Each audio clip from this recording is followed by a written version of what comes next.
옛날 옛적 어느 작은 마을에 건강을 아주 소중히 여기는 한 소년, 준이 살고 있었습니다.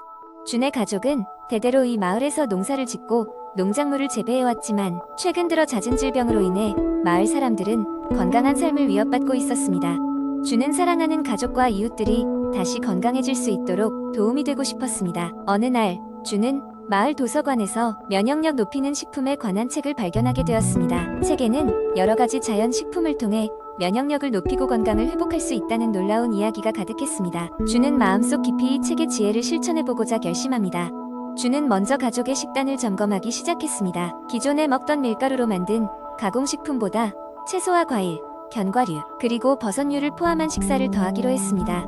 책에서 읽은 대로 준은 매주마다 특정한 건강식품을 가족의 식단에 추가했습니다. 일단 그는 싱싱한 노광색 채소를 매일 먹도록 장려했습니다. 믿기지 않겠지만 그는 채소를 요리하기 위해 색다른 조리법을 창의적으로 시도하며 가족을 즐거운 식사로 이끌었습니다.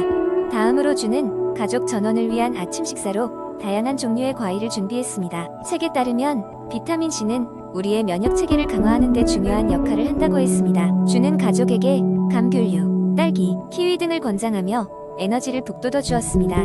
준의 가족들은 그 상큼하고 달콤한 맛에 감탄하며 하루를 활기차게 시작할 수 있었습니다. 준은 여기서 그치지 않고 건강한 지방의 중요성을 깨달았습니다. 그는 아버지와 함께 주말마다 오메가3가 풍부한 연어를 직접 시장에서 구입했습니다.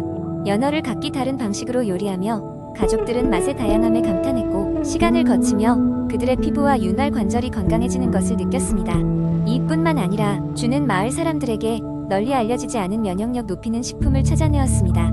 그것은 바로 마늘과 생강이었습니다. 준의 부모님은 처음에는 그 강한 향과 맛 때문에 반대했으나 면역력 향상 효과를 전해들은 후로는 그의 요리 핸드북에 이 두 가지 건강식품을 추가하게 되었습니다.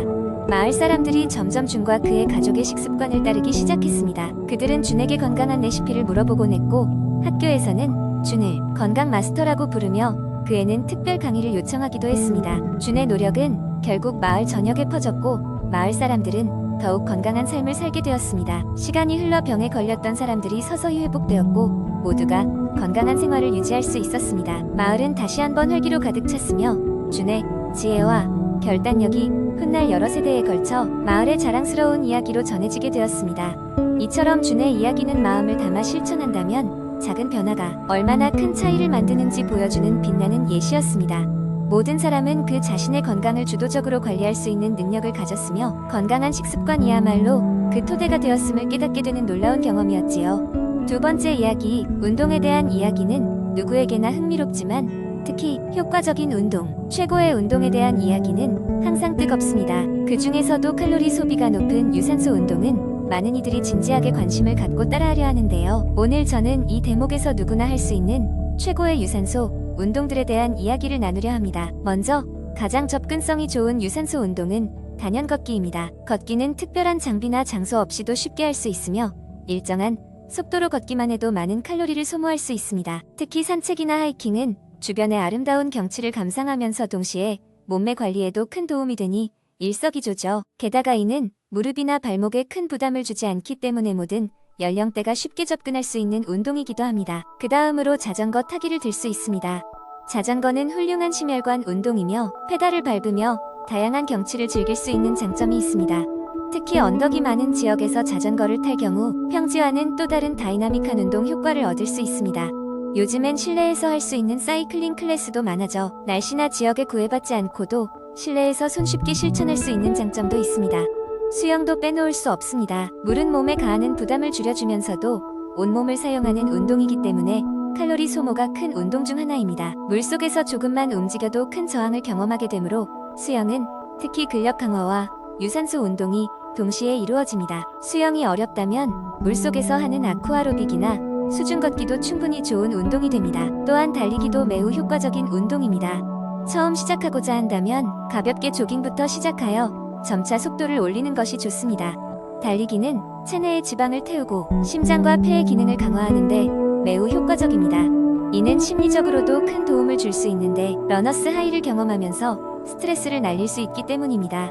마지막으로 요가나 필라테스를 이용한 에어로빅을 추천합니다. 이는 단순히 유산소 운동일 뿐만 아니라 근력 강화, 유연성 증진, 정신적 평화까지 얻을 수 있는 운동입니다. 유산소와 근력 운동이 결합된 형태로 이를 통해 몸의 밸런스를 고루 발달시킬 수 있습니다. 계속해서 발전하는 피트니스 산업 덕에 우리는 다양한 운동을 접근하기 쉬운 환경에 위치하고 있습니다. 중요하다는 것은 몇 가지를 초점에 맞춰 장기적으로 꾸준히 하면서 본인의 건강 상태에 맞춰 조절하는 것입니다. 이와 같은 운동들로 여러분 모두 건강하고 활기찬 삶을 가꾸어 나가길 바랍니다.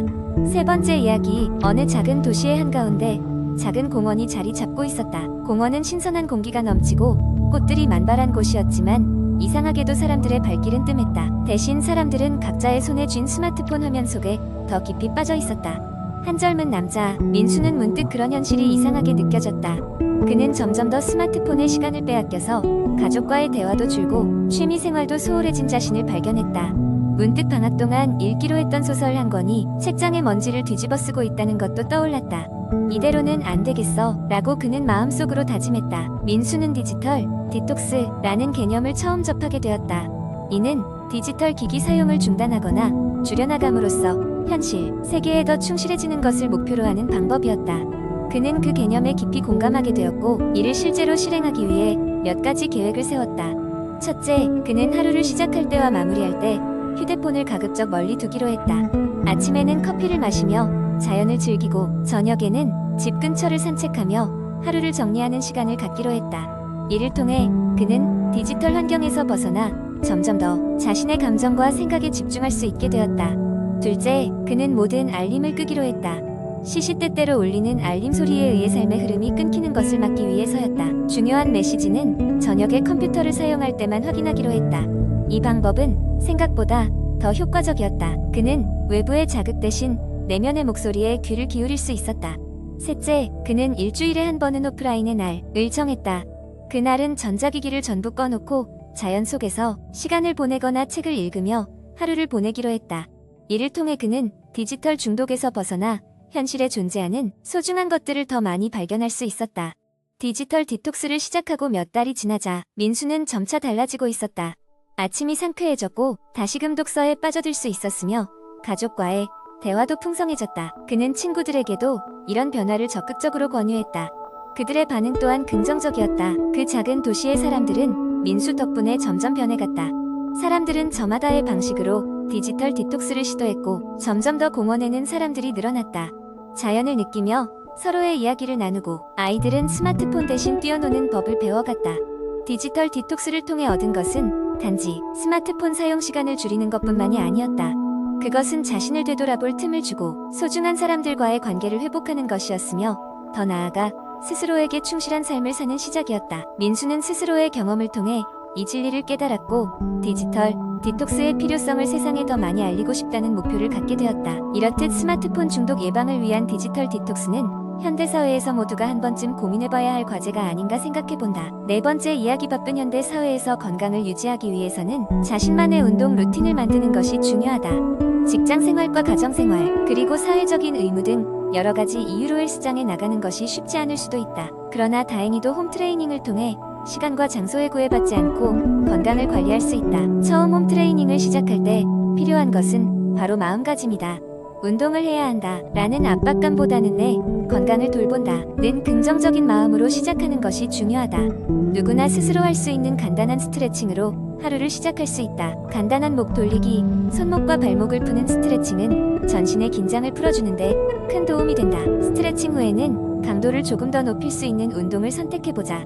대표적으로 플랭크와 푸시업 같은 맨몸 운동이 있다. 플랭크는 코어 근육을 강화시키는 훌륭한 운동으로 하루에 30초씩 시작해 점점 시간을 늘려보자. 푸시업 역시 상체 근력을 키우는 운동으로 자신의 체력에 맞춰 횟수를 조절하며 꾸준히 실행해주면 좋다. 요즘은 다양한 홈트레이닝 프로그램이 책이나 유튜브를 통해 쉽게 접할 수 있으므로 자신에게 맞는 프로그램을 찾아보자. 요가나 필라테스 같은 운동은 근력을 키우면서도 유연성을 높여준다. 이런 프로그램들은 몸의 균형과 자세를 개선하는 데도 큰 도움이 된다. 또한 운동을 루틴화하기 위해서는 목표 설정이 중요하다.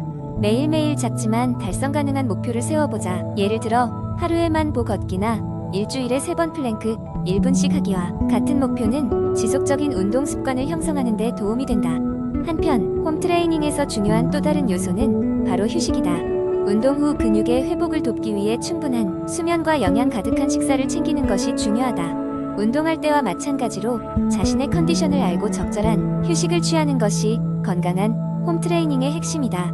결론적으로 홈트레이닝은 장소와 시간의 제약을 덜 받고 자신의 페이스에 맞춰 꾸준히 할 수 있다는 점에서 매력적이다. 스트레스 받지 않으면서도 즐거운 마음으로 일상 속에 자연스럽게 녹아드는 운동 습관을 만들어보자. 이렇게 꾸준히 건강을 관리한다면 어느 순간 건강한 일상을 즐기고 있는 자신을 발견할 수 있을 것이다.